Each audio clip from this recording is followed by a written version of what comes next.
Assalamualaikum warahmatullahi wabarakatuh. Selamat sore dan salam sejahtera buat teman-teman semua. Semoga sehat selalu dan dimurahkan rezekinya. Baik, di video kali ini saya ingin berbagi sedikit pengalaman kepada teman-teman tentang beberapa faktor yang sangat mempengaruhi tumbuh kembang tanaman kita, baik itu tanaman hias maupun tanaman pangan, baik yang kita tanam secara konvensional maupun dengan sistem hidroponik. Di sini saya akan memperlihatkan tanaman melon hidroponik yang saya tanam. Memang hanya untuk dijadikan bahan edukasi, baik untuk saya pribadi, untuk teman-teman yang nonton video ini, maupun untuk teman-teman yang ingin mampir langsung ke sini. Nah, dari tanaman melon hidroponik ini teman-teman, kita bisa lihat perbedaan tumbuh kembang tanaman yang ada di sini dengan tanaman yang ada di sana itu sangat jauh berbeda teman-teman. Padahal usia tanaman yang ada di sini dengan usia tanaman yang ada di sini itu sama teman-teman. Dan nutrisi yang kita berikan juga sama teman-teman, baik kandungan, takaran maupun cara pengaplikasiannya. Hanya saja pertumbuhan tanaman ini dengan tanaman yang di sana itu sangat jauh berbeda teman-teman. Artinya ada faktor lain yang harus kita perhatikan selain daripada pemberian nutrisi itu sendiri. Meskipun salah satu faktor yang bisa mempengaruhi tumbuh kembang tanaman kita itu adalah pemberian nutrisi teman-teman. Tapi ada hal lain yang menurut saya jauh lebih penting dan harus kita perhatikan betul-betul sebelum kita mengarah ke pemberian nutrisinya teman-teman.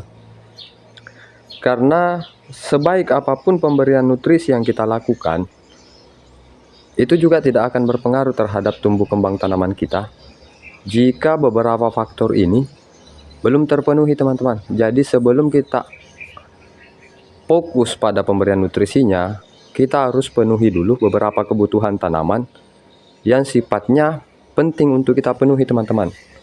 Oke, apa saja itu? Langsung saja kita bahas ya, satu persatu.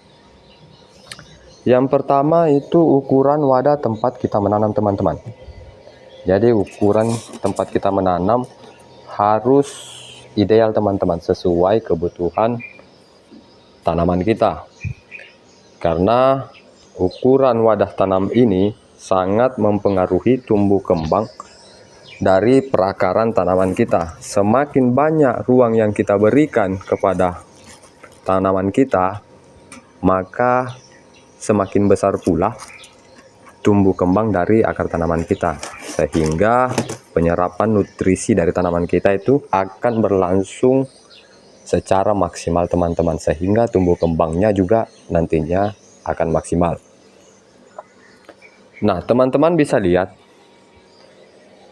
dari tanaman ini, yang mana wadah yang kita gunakan itu ukurannya lumayan besar teman-teman dibandingkan dengan wadah yang ada di sini.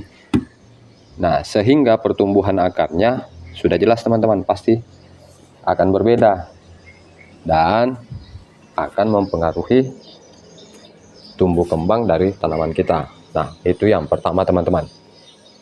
Kemudian yang kedua adalah tekstur dan bahan wadah yang kita gunakan teman-teman. Jadi tekstur dan wadah juga itu sangat mempengaruhi tumbuh kembang tanaman kita. Teman-teman juga bisa lihat di tanaman melon ini, yang mana di sini kita menggunakan styrofoam ya. Styrofoam yang mana kita tahu bahwa styrofoam itu mampu meredam hawa panas yang ada di sekitarnya teman-teman, sehingga air yang ada di dalam wadah ini suhunya itu tetap stabil teman-teman, tetap berada pada suhu yang stabil. Sedangkan tanaman yang di sini, karena kita menggunakan jirigen berbahan plastik, yang mana kita tahu bahwa plastik ini tidak mampu meredam hawa panas yang ada di sekitarnya, sehingga air yang ada di dalam wadah sini itu suhunya juga akan meningkat teman-teman, akan meningkat sehingga mempengaruhi akar dalam proses penyerapan nutrisi. Makanya tanaman yang ada di sini dengan tanaman yang ada di sana pertumbuhannya sangat jauh berbeda. Nah, terus apa lagi teman-teman? Yang ketiga adalah pH teman-teman. pH. Jadi pH juga sangat penting teman-teman untuk kita perhatikan, karena pH yang rendah maupun tinggi itu akan mempengaruhi tumbuh kembang tanaman kita teman-teman. Jadi pH juga perlu perhatian khusus teman-teman, supaya nutrisi yang ada di sekitar perakaran tanaman kita itu bisa terserap dengan baik teman-teman, karena pH ini sangat mempengaruhi penyerapan nutrisi teman-teman. Nah, di sini pH air tanaman hidroponik saya itu ada di angka 4,3 teman-teman. Makanya mesin saya matikan karena saya ingin memperbaiki pH-nya dulu teman-teman. Jadi jangan sampai pH ini mempengaruhi tumbuh kembang tanaman kita. Nah, masih banyak faktor sebenarnya teman-teman ya yang bisa mempengaruhi tumbuh kembang tanaman kita. Cuma saya hanya bahas 3 itu tadi karena hal itu sangat penting teman-teman ya. Kalau yang hal-hal lain saya rasa opsional teman-teman ya, bisa iya bisa tidak. Salah satu contohnya yaitu pengendalian hama, bisa iya bisa tidak.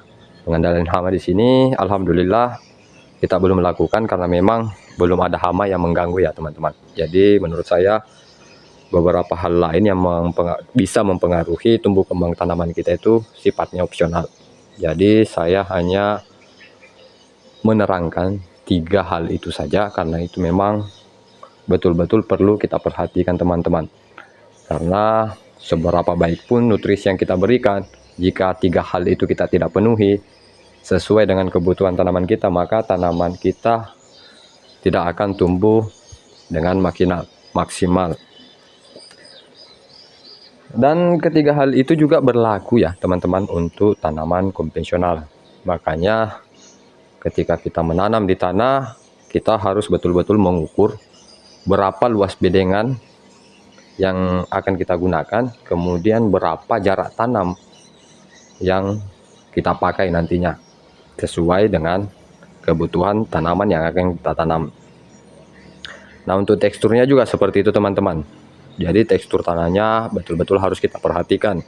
Jangan sampai tanah terlalu becek atau terlalu keras maupun terlalu berpasir, karena itu akan mempengaruhi sirkulasi air dan udara yang ada di dalam tanah teman-teman, sehingga suhu di dalam tanah, suhu dan kelembapan nantinya di dalam tanah itu akan sangat berpengaruh teman-teman, sangat mempengaruhi suhu, sehingga penyerapan nutrisi yang dilakukan oleh perakaran tanaman kita juga tidak bakalan maksimal teman-teman.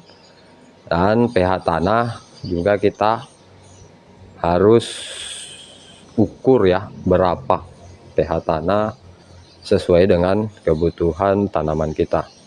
Nah, untuk pH tanah teman-teman ya, terkadang pemberian dolomit itu di tanah kita lakukan tidak sesuai dengan kebutuhan tanaman kita. Jadi sebelum melakukan pemberian kapur dolomit, ada baiknya teman-teman ukur dulu berapa pH tanah, sehingga kita bisa tentukan berapa takaran dolomit yang harus kita berikan.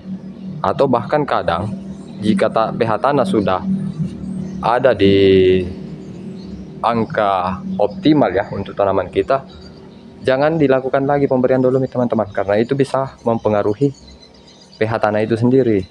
Jadi sebelum mengambil keputusan, kita harus cek dulu apakah betul kita butuhkan tindakan ini atau tidak. Baik teman-teman, mungkin itu saja pengalaman yang bisa saya berikan. Semoga bermanfaat buat teman-teman. Akhir kata saya ucapkan assalamualaikum warahmatullahi wabarakatuh.